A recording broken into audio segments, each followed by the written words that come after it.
சமூக வலைத்தளங்கள் அப்படின்னாலே கேலி கிண்டல் நையாண்டி மட்டும்தான் நினைச்சிடாதீங்க. வித்தியாசமான எதை யார் செய்தாலும் அதை உடனடியா நெட்டில ஏத்திடுறாங்க. யான் பெற்ற இன்பம் பெற இவ்வையகம்னு பரந்த மனப்பான்மையில இருக்கிறது தான் இதுக்கு காரணம். சரி, விஷயத்துக்கு வருவோம்.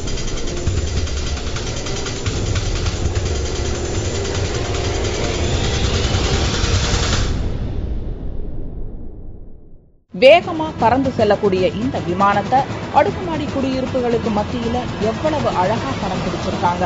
தற்செயலா கிடைக்கும் இது போன்ற படங்கள் இணையதளத்தில் லைக்குகளை அள்ளி குவிக்குது. படத்தில் இருக்கிற இந்த குழந்தைகள் 1 நிமிட இடைவெளியில பிறந்த இரட்டையர்கள். கியான் ரெமின்ற இந்த இரட்டையர்களில் ஒருவர் கருப்பாகவும் மற்றொருவர் சிவப்பாகவும் பிறந்து டாக்டர்களுக்கே ஆச்சரியத்தை ஏற்படுத்தி இருக்காங்க. இதற்கு காரணம் உண்டு. இவங்க அம்மா வெள்ளைக்காரர், அப்பா கருப்பினத்தவர். இதுல யாரு அம்மா மாதிரி யாரு அப்பா மாதிரின்னு பெத்தவங்களுக்கே புரியாம இருக்கான்.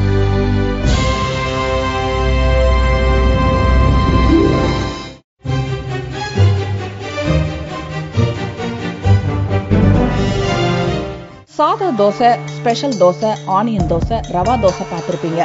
மங்கி தோசை பார்த்திருக்கீங்களா? 6 வகையான குரங்குகளை எப்படி தோசையில கொண்டு வராரு பாருங்க. தோசையிலும் ஓவியம்.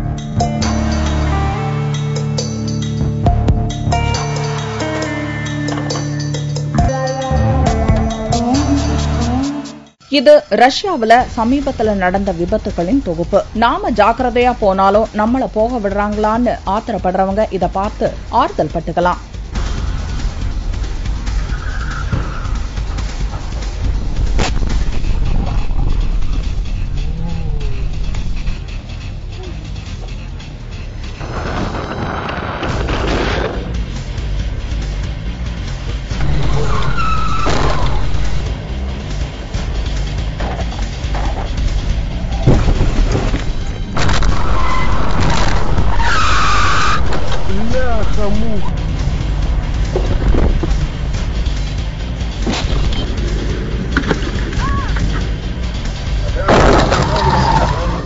அப்புறம் ஒரு முக்கியமான விஷயம், இந்த விபத்துல யாருக்கும் காயம் கூட ஆகல அப்படின்றதுதான் ஹைலைட் சமாச்சாரம். அதுதானே, நேரம் நல்லா இருந்தா விபத்திலும் தப்பலாம். இருந்தாலும் வாகனத்துல போறவங்க இன்னும் ஜாக்கிரதையா இருங்க.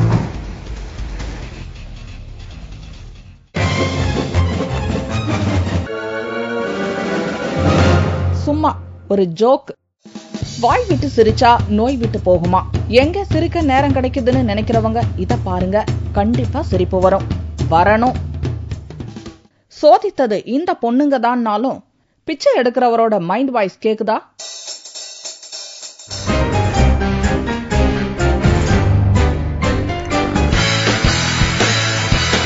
எந்த ஒரு விஷயத்தையும் பிளான் பண்ணி பண்ண. ஓகே, இப்படியா அந்த ஆண்டவன் சோதிப்பான்? இந்த வீடியோவுக்கு கமெண்ட் போடுறதா இல்ல.